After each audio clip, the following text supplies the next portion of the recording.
வேண்டுகோளோட இதை நம்ம வந்து இந்த நீங்கள் பார்க்கக்கூடிய வீடியோ எல்லாருக்கும் வீட்டில் ஒரு எத்தனை பேர் 4 பேர் 5 பேர் 10 பேர் எவ்வளோ பேர் வேணா இருப்பீங்க.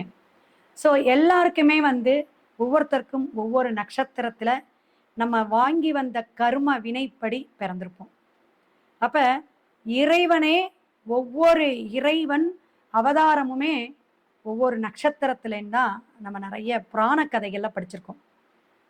அப்போ ராமாயணமாகட்டும் மகாபாரதத்துலலாம் லட்சக்கணக்கான பாத்திரங்கள், அத்தனை கதாபாத்திரங்களும் ஆதி காலத்திலேயே ஒரு நட்சத்திரத்துடைய அடிப்படையில தான் நமக்கு எல்லாமே வந்திருக்கு. அப்ப அவங்க பிறப்பு எப்படி அப்படின்னா முன்ஜென்மத்துடைய கர்ம வினையா இருக்கலாம், முன்ஜென்மத்துடைய தொடர்பு லிங்க் இல்லாம இருக்கவே இருக்காது. அப்ப எந்த குடும்பத்துல எந்த இடத்துல எப்படி நம்ம பிறக்கணும் வளரணும் அப்படின்னு எல்லாமே முன்னாடியே இறைவன் நம்ம தலை எழுத்துல எழுதி வச்சுதான் அனுப்பியிருக்காங்க. இவ்வளோ விஷயங்கள் இருந்தாலும் நம்ம ஏன் பல விஷயத்த வந்து பல தேடுதலுக்கு கிடைக்காம போகுது, ஏன் இவ்வளோ கஷ்டப்படுறோம் அல்லது கடனாகிறோம், நம்மளுடைய பணம் வந்து எந்த அளவுக்கு வந்தாலும் அது நிற்கிதா, அதற்கான செலவுகள் எவ்வளோ வருது அப்படிங்கும் பொழுது அது ஒவ்வொருத்தருடைய ஃபேமிலி சுச்சுவேஷன் அப்படின்னு நம்ம டோட்டலாக சொல்லிட்டு போட முடியுமா? இல்லை. நம்மளுடைய கட்டங்கள் எப்படி, ஒவ்வொரு ஜாதக கட்டத்தில் கட்டங்கள் என்னென்ன கிரகங்களுடைய அமைப்பு இருக்கோ தசாபுத்திக்கு ஏற்ப, நம்மளுடைய தசாபுத்திக்கு ஏற்ப ஒவ்வொரு விஷயமும் நடக்கும். அப்போ வீடியோவை ஸ்கிப் பண்ணாமல் நம்மளுடைய நட்சத்திரம் எப்படி வரும், நம்ம குழந்தையோட நட்சத்திரம் எப்போ வரும், நம்ம கணவருடைய மனைவியோட, இப்படி ஒவ்வொருடைய நட்சத்திரத்துப்படி நம்ம எப்படி வந்து அதை ஆக்டிவேட் பண்ணலாம். பொதுவாக கொஞ்ச நாள் முன்னாடி தினமலர்லாம் வந்திருக்கு, உங்களுக்கு தெரியும் எல்லாருக்குமே, ஒவ்வொரு நட்சத்திரத்துடைய கோயில்கள். அப்ப அந்த கோயில்கள் அப்படிங்கும்போது நம்ம நட்சத்திரம் அன்னைக்கு போயிட்டு நம்ம வழிபாடு எடுக்கக்கூடிய அமைப்பு. கர்மா கோயில்கள் அப்படின்னு இருக்கு, அதுவும் நம்ம வந்து நிறைய வீடியோல பேசியிருக்கோம். ஆனால் இப்ப நம்ம பேசுறது எப்படின்னா நம்மளுடைய நட்சத்திரத்திற்கு தாராபலன் ஒன்று இருக்கு. எங்க போய் எப்படி நம்ம ஜெயிக்கணும், எதை வச்சு நம்ம ஜெயிக்கிறது, எப்படி நம்ம வருமானத்தை அதிகப்படுத்திக்கிறது, எந்த விதத்துல நம்மளுடைய வாழ்க்கை வாழ்வாதாரத்தை உயர்த்திக்கிறணும் அப்படிங்கிறதான எல்லாத்துடைய ஒரு வேண்டுகோளாகவும் குறிக்கோளாகவும் இருக்கு. அப்ப இந்த குறிக்கோள் லட்சியத்திற்கு எந்த அளவுக்கு நம்மளுடைய பிரபஞ்சமும் சரி நம்மளுடைய பிறப்பும் சரி. இல்லைங்க மேடம், அதை விட நான் நிறைய சாமி கும்பிடுவேன், நிறைய கோயிலுக்கு போயிட்டு இருக்கேன், நிறைய விஷயங்கள் எனக்கு மாற்றமே இல்லை, தொடர்ந்து எனக்கு தடை தான் தாமதம் தான், எத்தனை வாடிக்கையாளர்கள் பேசுறாங்க. நிறைய வந்து வெளிநாடு கால்ஸ் வரும், வெளிநாட்டில் இருக்கிறவங்க இங்கே நம்ம நாட்டிலேருந்து வெளிநாட்டில் போனவங்க செட்டில் ஆனவங்களாம் நிறைய பேர் கால்ஸ் வந்து நமக்கு பிரச்சனைகளை வச்சு தான் பேசுகிறாங்க. குழந்தை பாக்கியம் இல்லை, குடும்பத்தில் தகராறு, ஒற்றுமை இல்லை, பணம் பிரச்சனை, எல்லாத்துக்குமே ஒரு மூல காரணம், மூல முதலீடு எது அப்படின்னு பார்த்தீங்கன்னா பணம், மணி. அப்போ இந்த மணிங்கிற விஷயம் நமக்கு எந்த அளவுக்கு சக்ஸஸை கொடுக்குது, எல்லாமே நிவர்த்தியாக இருக்குதுங்க. சொல்லுவாங்கள்ல, பட்டு மெத்தையில படுத்தாலும் எனக்கு நல்ல தூக்கம் வருதா அப்படிங்கிறது தெரியல அப்படிம்பாங்க.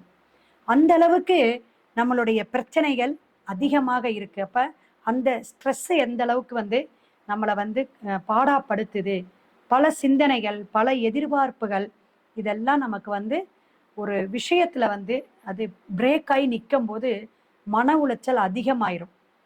அப்ப இவ்வளவு விஷயங்கள் இருக்கும்போது நம்மளுடைய நட்சத்திரம் ஏன் செயல்படல, எதனால அப்படின்னு பார்க்கும் பொழுது, இப்ப பணபரஸ்தானம் அப்படிம்பாங்க. ஒவ்வொரு 12 கட்டத்திலையும் ஒவ்வொரு லக்னத்துக்கோ ராசிக்கோ பணபரஸ்தானம். இப்ப 2ஆம் இடம் தனம், பணத்தை கொடுக்கக்கூடியது. நல்லா கேட்டுக்கிட்டீங்கன்னா பொதுமக்களுக்கும் சரி, நம்ம வந்து சாதாரண புரியாத மக்களுக்கும் புரியும் அளவுக்கு தான் இந்த வீடியோவில் சொல்கிறோம். நிறைய பேத்துக்கு ஷேர் பண்ணிக்கிட்டே நீங்கள் கேளுங்க. நோட்டு பேனா அவசியம் எடுத்து வச்சுக்கலாம். ஏன்னா 27 நட்சத்திரத்துக்கு கிடைக்கும் பொழுது ஒரு பொக்கிஷம் தானே. அப்போ ஒரு நம்ம கொடுக்கக்கூடிய விஷயம் அந்த அளவுக்கு உங்களுக்கு ஒரு மாற்றத்தை கொடுக்கக்கூடிய விஷயம். வாழ்க்கையில டோட்டலா சேஞ்ச் ஆகணும். அதுதான். அப்ப நமக்கு என்ன திருப்தியா நம்ம கிட்ட வராங்க, ஒரு ஜாதகம் பார்க்கறாங்க, நம்மளுடைய அனுபவம் மூலியமாக இந்த இடம் உங்களுடைய விஷயத்துக்கு தனத்தையும் பணத்தையும் தரும், ஐஸ்வர்யத்தை கொடுக்கும், உங்க வாழ்க்கை தராதரத்தை மாற்றும் அப்படிங்கிறத தெரிஞ்சுக்கணும். ஆனால் நல்ல உழைப்பு வேணுங்க. என்ன உழைச்சாலும் கிடைக்கல, அதுக்கு தான் இது. சும்மா உக்காந்துக்கிட்டு கூரையை பிச்சுக்கிட்டு வருங்களா, அதெல்லாம் கற்பனையில தான். அப்புறம் ஜி பூம்பா அப்படிங்கிற மாதிரி நம்ம அந்த இதை தேய்ச்ச உடனே பூதம் வரும், உடனே நமக்கு என்ன பொன்பொருள் மாட மாளிகை கேட்டா உடனே தருவாரா அப்படிங்கிறதெல்லாம் நம்மளுடைய யோகம் அப்படிங்கிறது ஒரு விஷயம், ராஜயோகம் அப்படிங்கிறது பெரிய விஷயம். திடீர் பணவரவு, திடீர் ராஜயோகம் அப்படிங்கிறதெல்லாம் நம்மளுடைய தசா புத்தி கனெக்டிவிட்டியில் வரும்பொழுது அவங்களுக்கு அடிச்சிச்சு லக்கி அப்படிங்கிறத சொல்லலாம். ஸோ இதெல்லாம் சில விஷயங்கள் நமக்கு ஜோதிடம் ஜாதகம் சார்ந்து இருந்தாலும் ஒவ்வொரு நட்சத்திரத்துக்கு சில குணங்கள் இருக்கும், சில ஐதீகம் இருக்கும், சில விஷயங்கள் அவங்க மாத்திக்கவே முடியாது. ஏன்னா அவங்க பிறப்போடைய விஷயமே அப்படிதான் இருக்கும். அப்படி இருக்கிறனால இப்ப 27 நட்சத்திரம், இப்ப கேதுவுடைய நட்சத்திரம்னு பாத்தீங்கன்னா அஸ்வினி, மகம், ஓகே, ரோகிணி நட்சத்திரம். இந்த ரோகிணி நட்சத்திரத்துக்கு ஸ்பெஷல்லா ஒரு விஷயம் இருக்குங்க.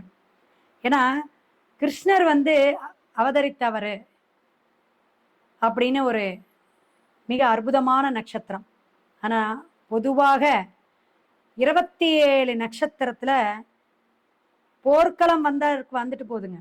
ஆனா பாரதத்துல எல்லாரையுமே அனுசரிச்சு பல லீலைகள் எல்லாம் புரிஞ்சு பாஞ்சாலிக்கும் சரி பாண்டவர்களுக்கும் சரி எப்படியெல்லாம் அவரு உறுதுணையாக கை கோர்த்து வந்தார். எம்பெருமானா இந்த புரட்டாசி மாசம் வாயில கிருஷ்ணா கோவிந்தா நாராயணான்னு சொல்றதே நமக்கு பாக்கியம். அப்ப அந்த எம்பெருமானுடைய ரோகிணி நட்சத்திரத்துல எல்லாருமே இது பயன்படுத்திக்கலாம். 27 நட்சத்திரக்காரங்களும் கிருஷ்ணர் கோயில், ராமர் கோயில், பெருமாள் கோயில் எங்க இருக்கோ உங்க ஊர்ல இருக்கிற கோயிலுக்கு துளசி கற்கண்டு கொடுத்து ஒரு அர்ச்சனை பண்ணிட்டு வந்துருங்க. சுக்கர ஓரையா இருந்தா பெஸ்ட். அப்படி அர்ச்சனை பண்ணும் பொழுது நமக்கு ஃபர்ஸ்ட் இந்த எம்பெருமான் என்னன்னா கர்ம வினையை போக்கிடுவார், கஷ்டத்தை நீக்கிடுவார், செல்வ வளத்தை கொடுப்பார். என்ன நம்ம கிருஷ்ணா இந்த சபையில நான் அவ்வளோ மான அவமானத்தோட இருக்கனே அப்படின்னு ஒரு கண்ணீர் விட்டாலாம் திரௌபதி, உடனே ஓடி ஆபத் பாண்டவனாக காப்பாற்றினார். அப்ப நம்ம இந்த ரோகிணி நட்சத்திரம் அன்னைக்கு என்ன விஷயத்துக்காக பிரார்த்தனை வைக்கிறோமோ அருமையா நமக்கு காப்பாற்றுவார் எம்பெருமான். இது பொதுவாக சொல்றது. நீங்க செஞ்சு பாருங்க. குழந்தை பாக்கியம் இல்லையா, கஷ்டப்படுறாங்களா, வீடு இல்லையா, ஒரு கிரயம் பண்றதுக்கு போறவங்க நிலத்துக்கு பல பிரச்சனைங்க. எல்லா பாவமும் இயங்கணுமா, எல்லா பாவங்களும் இயங்குனா ரோக நட்சத்திர வழிபாடு எடுங்கன்னே சொல்லலாம். 1ஆம் பாவகத்துல இருந்து 12ஆம் பாவகம் வரும். ஸோ அந்த அளவுக்கு இந்த ரோகிணிக்கு விசேஷம் உண்டு. ரைட்டுங்க. நட்சத்திரத்தை மட்டும் பேசணும்னா ஒரு நட்சத்திரத்துக்கு 1 மணி நேரம் பத்தாது. ஸோ உங்களுக்கான வழிபாடு, நிறைய பணம் வரணும், கஷ்டமா இருக்குங்க மேடம், தொழில் சொந்த தொழில் செஞ்சிட்டு இருக்கேன், நிறைய முதலீடு போட்டு கிடைக்கல அப்படின்னா திருவல்லிக்கேணி பார்த்தசாரதி எம்பெருமான் கிருஷ்ணர் கோவிலுக்கு போயிட்டு வாங்க. அதே போல அங்க போயிட்டு நீங்க வரணும். அடிக்கடி கீரை வகைகள் எடுத்துக்கணும். நெய்யில் ஆன அப்பம், நெய்யால செய்யக்கூடிய பலகாரங்கள் இதெல்லாம் நீங்க நிறைய சாப்பிடுங்க. உங்களுக்கு அந்த சுக்கிரன் ஆக்டிவேட் ஆகும். இதெல்லாம் நீங்க சாப்பிட்டு பாருங்க. ரோகிணி நட்சத்திரம் ரொம்ப சுபிக்ஷமாக இருக்கக்கூடிய அமைப்பை தரும். அடுத்த நட்சத்திரம் 5